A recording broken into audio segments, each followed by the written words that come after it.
اس رستے کی طرف بڑھ رہے ہیں جس رستے کی طرف بڑھنے کا ہمارے نبی پاک علیہ السلام نے ہمیں ارشاد فرمایا۔ کبھی یہ غور کیا جائے نا کہ کوئی ڈگری نہیں، ابھی کسی علم میں رسوخ نہیں، ابھی کچھ نہیں پڑھا، پہلے دن طالب علم نکلا ہے گھر سے، کچھ بھی نہیں اس کے پاس، لیکن حضور فرماتے ہیں یہ جیسے ہی گھر سے نکلتا ہے اللہ کے فرشتے اس کے پیروں کے نیچے پر بچھا بھی دیتے ہیں۔ دنیا میں پتہ ہے کمزور کون شخص پڑ جاتا ہے؟ جسے اپنی اہمیت کا پتہ نہیں نہ ہوتا، جسے اپنے منصب کی قدر نہیں ہوتی، بندہ کمزور پڑ جاتا ہے۔ احساس کمتری کا شکار جو لوگ ہوتے ہیں وہ بے چین، بے قرار اور الجھے خیالات کے ساتھ زندگی گزارتے ہیں۔ اس بات کا احساس میں نے اور آپ نے پیدا کرنا ہے کہ ہم دین کے طالب علم ہیں، اس کا احساس پیدا کرنا ہے۔ ہم اس رستے کے مسافر ہیں کہ جس رستے پر نبی پاک علیہ الصلوۃ والسلام نے اپنی امت کو چلانے کا فرمایا ہے اور حضور کے صحابہ نے چل کے دکھایا ہے۔ یہ خاص ایک کام نہ رو دھو کے بھی ہو ہی جاتا ہے، اور کام شوق ذوق سے بھی ہو ہی جاتا ہے، لیکن جو لوگ رو دھو کے کرتے ہیں وہ تھک جاتے ہیں، تھوڑے سفر پہ بھی تھک جاتے ہیں، اور جو ذرا ذوق شوق سے کر لیتے ہیں نا وہ تھکتے بھی نہیں، اور لمبا سفر کرنے کے باوجود بھی اللہ تعالیٰ انہیں قرار کی نیند عطا فرماتا ہے۔ میں جو حدیث پاک ہم پہلے پڑھیں گے، اور بڑی معروف روایت ہے، ساری امت کو وہ حدیث یاد ہے جو بخاری کی پہلی حدیث ہے، وہ نہ زندگی کے مقاصد کو عیاں کرتی ہے۔ یہ جو ہمارا پہلا سبق ہے نا، یہ مقاصد حیات کو عیاں کرتا ہے۔ کوئی بھی بندہ ہے، وہ کسی بھی مقام پہ ہے، وہ کچھ بھی کرتا ہے، لیکن اگر اس نے حسن نیت کو نہیں نہ اپنایا، حسن نیت نہیں تو کوئی کام بھی جو ہے وہ مزیدار نہیں، وہ پھیکا پھیکا سا ہے۔ اچھی نیتیں، اچھے ارادے، اچھی منصوبہ بندی، یہ طاقتور کرتی ہے انسان کو۔ دینی علم کا حصول، بہت سارے لوگ دنیا میں علم حاصل کرتے ہیں لیکن معلومات میں اضافہ کرتے ہیں۔ دینی علم جو ہوتا ہے نا، وہ معرفت الہی کا رستہ آسان کرتا ہے۔ قرآن مجید فرقان حمید کی جو آیہ کریمہ میں نے تلاوت کی ہے، اس میں اللہ کریم نے فرمایا ہے کہ انما یخشی اللہ من عبادہ العلماء، اللہ کے بندوں میں سے جو عالم ہیں وہ اللہ سے ڈرتے ہیں۔ علم خشیت پیدا کرتا ہے، اور نبی پاک صلی اللہ تعالی علیہ وسلم نے کیا فرمایا؟ حضور فرمانے لگے میں تم سب سے بڑھ کر اپنے رب کو جانتا ہوں، اور میں تم سب سے زیادہ اپنے اللہ سے ڈرتا ہوں۔ یہ خشیت الہی ایک مقام پہ کریم فرماتے ہیں، حضور فرماتے ہیں کہ اللہ کا خوف یہ حکمت کی بنیاد ہے۔ اب اتنا وقت نہیں ہے کہ میں اس پر کچھ زیادہ کلام کر سکوں۔ قرآن مجید اس کی گواہی دیتا ہے کہ یا ایھا الذین آمنوا ان تتقوا اللہ یجعل لکم فرقان، اے ایمان والو اگر تم اللہ سے ڈرو گے تو اللہ تمہیں حق اور باطل میں فرق کرنے کی قوت عطا کر دے گا۔ بصیرت ملتی ہے بندے کو جب وہ اللہ سے ڈرتا ہے، بصیرت، اس کے فیصلے درست ہوتے ہیں، اسے فراست مومنانہ نصیب ہوتی ہے جب وہ رب سے ڈرتا ہے۔ تین باتیں آپ کی خدمت میں عرض کرنی ہیں، وقت بھی زیادہ نہیں ہے کہ زیادہ ڈیٹیل سے بات کی جا سکے، اور ویسے بھی میں سمجھتا ہوں کہ چھوٹے آدمی کو بڑے لوگوں سے کلام بھی احتیاط سے کرنی چاہیے. طالب علم بڑے لوگ ہوتے ہیں، دین کے راستے پہ چل رہے ہوتے ہیں. میں بڑی قلبی قدر کرتا ہوں طلباء کی، اور مجھے سچ مچ کا پیار ہے دین کے طالب علموں کے ساتھ. یہ بڑے معنی خیز لوگ ہوتے ہیں. اللہ تعالیٰ آپ کو بڑی قوتیں عطا فرمائے، آپ کو اللہ ہمتیں عطا. 3 باتیں: ایک تو ذوق شوق کبھی نہیں چھوڑنا، اور اپنے آپ کو تازہ خود کرنا ہے. خود اپنے آپ کو تازہ دم کرنا ہے. اس کے لیے انتظار نہیں کرنا کہ کوئی آئے گا تو میرا حوصلہ بڑھائے گا. خود تازہ دم کرنا ہے اپنے آپ روز.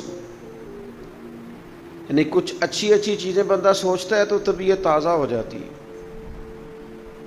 کبھی آپ غور کریں گے نا کہ امام بخاری رحمۃ اللہ علیہ نے کس طرح زندگی گزاری. امام صاحب ایک شہر میں بیٹھتے تھے، لوگ نکال دیتے تھے، دوسرے شہر میں جا کے بیٹھ جاتے تھے. وہاں بیٹھتے تھے، لوگ پریشان کرتے، تیسرے شہر میں بیٹھ جاتے.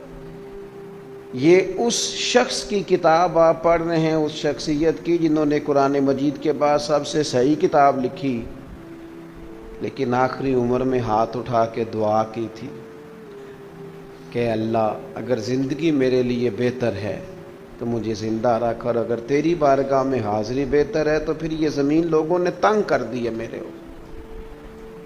اب جو میں نے آپ کو بات سمجھانی ہے وہ سمجھیں. معروضی حالات میں وہ بڑے پریشان تھے، لیکن حضور کی حدیث لکھنے پڑھنے میں ہر وقت تازہ دم تھے.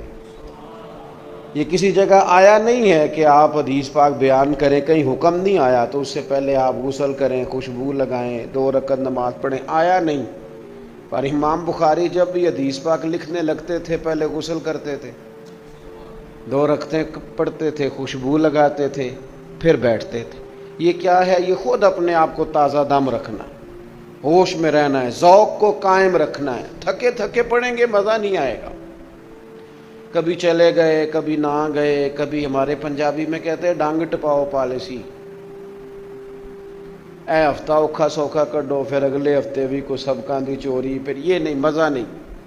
ذوق اور اپنے آپ کو آپ تازہ دم کریں، کہیں یار کیا بات ہے امام بخاری کی، اور اس کا مزہ لیں. آپ اس کا مزہ لیں، سرکار کی حدیثوں کا مزہ ہے. یہ گھر لگ گیا نا تو کسی نے کہا یار تو تقریر بڑی اچھی کرتا ہے. کہنے لگا میں اپنی باتیں تھوڑی کرتا ہوں نا، میں باتیں کرتا ہوں مدینے والے رسول کی. کہنے لگا میں بلبل خوش لہجائے گلزار نبی ہوں، میں بلبل خوش لہجائے گلزار نبی ہوں، میٹھی میری باتیں ہیں کیونکہ میں نمک خار نبی ہوں. میں حضور کی بات کرتا ہوں نا، یعنی میری بات بن گئی ہے تیری بات کرتے کرتے. ایک تو تازہ دم رہنا ہے. دوسری بات یہ ہے خارجی اثر تھوڑا قبول کرنا ہے. حوصلہ شکنی کرنے والے لوگ بہت سارے ہوتے ہیں. ہمارے استاد فرمایا کرتے تھے کہ جس دن، کہ ویسے انہوں نے استادوں کے لیے کہا تھا، چلیں میں استادوں کو تو کہہ نہیں سکتا لیکن شاگردوں کو کہہ دیتا ہوں. وہ کہا کرتے تھے کہ میں جس دن گھر میں مجھے کسی پہ غصہ ہو میں کلاس میں نہیں آتا، پہلے اپنے آپ کو قائل کرتا ہوں، طبیعت ٹھنڈی کرتا ہوں، پھر میں کلاس میں آتا ہوں. میں سوچتا ہوں کہیں کسی کا غصہ کسی اور پہ نہ نکل جائے. دوران طالب علمی خارجی اثر نہیں قبول کرنا. لوگ آپ کو کیا کہہ رہے ہیں، پڑھو گے تو کیا ملے گا، تیری تو آواز ہی ٹھیک نہیں، تو تقریر اچھی نہیں کرتا، کدھر جائے گا، یہ اثر نہیں قبول کرنا بالکل. کیوں؟ کہ ہم مومن ہیں، مسلمان ہیں. ہمارا عقیدہ یہ ہے کہ ہوتا وہ ہے جو رب چاہتا ہے. یہاں کتنے لوگ ہیں میری طرح کے جن کی کوئی سر نہیں، لیکن اللہ تعالیٰ فضل فرماتا ہے، کام چالی جاتا ہے. یہ اللہ کے دستے قدرت میں ہے. اس لیے خارجی اثر نہیں قبول کرنا کہ یار نہ تو سریلا ہے، نہ تو اچھا خطیب ہے، نہ تو، بس آپ اللہ رسول کے کلام پر توجہ دیں، اس کو صحیح طریقے سے پڑھیں، باقی سارا کچھ رب کریم کے اس کے کرم پر چھوڑ دیں. اور تیسری بات یہ، میں پہلے بھی یہاں آ چکا ہوں، پھر آیا ہوں، ان دوستوں کا کام مجھے پسند ہے، یہ اچھا کام کرتے ہیں. اللہ تعالیٰ انہیں مزید برکات عطا کرے اور اللہ ہم سب کو اخلاص عطا کرے۔ ہمارے اساتذہ، ہماری انتظامیہ، ہمارے طالب علم دوست، جتنے لوگ ہوتے ہیں نا یہ ہمارے ہوتے ہیں۔ دور کے جو ڈھول ہوتے ہیں وہ سہانے لگتے ہیں،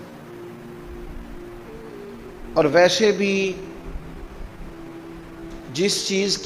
جو چیز قریب ہو جاتی ہے نا بندے کی، وہ چونکہ اسے حاصل ہو جاتی ہے، اس کی طلب زیادہ نہیں رہتی۔ جو ذرا دور ہوتی ہے اس کی طلب بندے کے اندر، یہ ایک فطری مزاج ہے، آپ اس کو سمجھیں۔ ہمارے طالب علم یہ کرتے ہیں، چلیں آپ نہیں کرتے ہوں گے، لیکن زیادہ تر طالب علم یہ کرتے ہیں کہ وہ اپنے مدرسے سے زیادہ دوسرے مدرسوں کا خیال کرتے ہیں، وہاں کیا پک رہا ہے، کیا پڑھائی ہو رہی ہے، کس طرح کا ماحول ہے، خبریں رکھتے ہیں۔ نتیجہ یہ نکلتا ہے کہ وہ اپنوں کی بے قدری کرنے لگ جاتے ہیں۔ اپنے اساتذہ سے پڑھیں، اپنے اساتذہ پہ، اپنے ادارے پہ توجہ دیں۔ اپنے جو ہوتے ہیں نا وہ چونکہ پاس ہوتے ہیں، تو زیادہ پاس جو بندہ رہتا ہے اگر اس کی خوبیوں کا پتہ چلتا ہے تو آہستہ آہستہ خامیوں کا بھی چل ہی جاتا ہے۔ جو دور ہوتے ہیں ان کی کئی دفعہ صرف خوبیوں کا پتہ ہوتا ہے، خامیوں کا پتہ۔ اللہ ہمیں کسی کی بھی خامیاں پتہ کرنے سے بچائے، لیکن جو سمجھا رہا ہوں اس کو سمجھیں۔ اپنے اساتذہ سے فیض پائیں۔ اپنے خواجہ نظام الدین صاحب محبوب الہی رحمۃ اللہ علیہ کا ایک مرید تھا، تو اس کے ذہن میں بار بار خیال آتا تھا فلاں خانقاہ میں یہ ہوتا ہے، فلاں میں یہ ہوتا ہے، ہمارے ہاں نہیں ہوتا، وہ بار بار خیال آتا تھا۔ تو خواجہ صاحب کو پتہ چل گیا، آپ نے اسے کہا کہ تیری 15 دن ڈیوٹی فلاں آستانے پہ ہے۔ وہ 15 دن وہاں گیا تو وہاں جا کے نا تیسرے دن ہی کہنے لگا نہیں ساڑھے والا ٹھیک ہے۔ آپ نے پھر وہ آ گیا 15 دن حکم پورا کر کے، تو فرمایا اب تیری ڈیوٹی 15 دن فلاں جگہ پہ۔ وہاں گیا تو وہاں بھی تیسرے دن ہی اسے پتہ چل گیا کہ نہیں اپنا گھر۔ وہاں سے ڈیوٹی پوری کر کے آئے تو خواجہ صاحب بولنے ہی لگے تھے کہ اب 15 دن کہنے لگا جی نہیں حضور بس مجھے سمجھ آ گئی، میں ادھر ہی ٹھیک ہوں، ساری جگہیں اچھی ہیں، ساری خیر والی ہیں، لیکن جو آپ کے سامنے پڑھانے کے لیے بیٹھا ہے وہ آپ کا بڑا خیر خواہ ہے، وہ آپ کو ٹائم دیتا ہے۔ میں ملک بھر میں جاتا ہوں تو بعض جگہوں پہ لوگ اپنے قریبی علماء کے یا کسی دوست کا کوئی شکوہ کرنے لگتے ہیں، تو میں انہیں ایک بات سمجھاتا ہوں۔ میں کہتا ہوں آپ میری تعریف کریں گے، ان کا شکوہ کریں گے، حالانکہ میں 2 گھنٹے کے لیے آؤں، میں نے چلے جانا ہے۔ ان لوگوں نے آپ کے پاس رہنا ہے، آپ کی خوشی غمی میں شریک ہونا ہے۔ آپ ان کی کوئی عملی کوتاہیاں ہیں تو ان سے صرف نظر کریں، اور جس طرح اللہ بندوں کو معاف کرتا ہے بندوں کی غلطیوں کو معاف کریں، ایک دوسرے کی اصلاح کی کوشش کریں، لیکن خیر پائیں گے۔ آپ کے اساتذہ، میرے اساتذہ، وہ بڑی محنت کرتے ہیں، ہمارے اوپر وہ ڈیوٹی کرتے ہیں، ہمیں کمزوری نہیں دکھانی چاہیے۔ اجتنبوا کثیرا من الظن ان بعض الظن اسم، بہت سارے گمانوں سے بچو، بعض گمان بھی گناہ ہیں۔ تو 3 باتیں میں نے عرض کی ہیں، پھر دہراتا ہوں، پھر یہ حدیث پاک پڑھتے ہیں اور دعا کرتے ہیں۔ سب سے پہلی بات یہ ہے کہ تازہ دم رہنا ہے، ذوق شوق سے پڑھنا، کچے پکے کام نہیں کرنے، تھکا تھکا کام نہیں کرنا جو ہے تو پھر بندہ چاج نال کرے نا، صحیح کر کے کرے۔ اور دوسری بات یہ ہے کہ جو لوگ حوصلہ شکنی کریں گے، جو آپ کو سکھائیں گے کہ کیا بنو گے، کدھر جاؤ گے، کیا کرو گے، اس چکر سے نکل جائیں، خارجی اثر قبول نہ کریں۔ آپ یہ دیکھیں کہ ہمیں منصب اللہ نے کتنا بڑا دیا ہے۔ اور تیسری بات یہ کہ اپنے اساتذہ سے جہاں بیٹھ گئے ہیں وہاں صحیح کر کے بیٹھیں، ادھر ادھر کی سوچیں اپنی طبیعت میں پیدا نہ کریں۔ اللہ تبارک و تعالی ہمیں سمجھنے کی توفیق عطا فرمائے، اور اللہ تعالیٰ اس ادارے کو برکات عطا فرمائے۔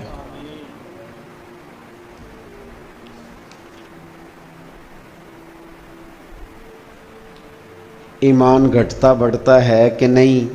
اب میں اس کو چھیڑوں گا تو وہ بات بڑی لمبی ہو جائے گی، اجزائے ایمان ہیں کہ نہیں، وہ ایک بحث ہے۔ میں صرف آپ کو حدیث پاک پڑھاتا ہوں، آپ اس حدیث پاک کو پڑھیں اور پھر اس کے بعد ہم دعا کرتے ہیں، آپ کے اساتذہ ہی اس کو شروع کرائیں گے اور اسی میں بات بہتر رہے گی۔ ہمارے امام صاحب رحمۃ اللہ علیہ کے نزدیک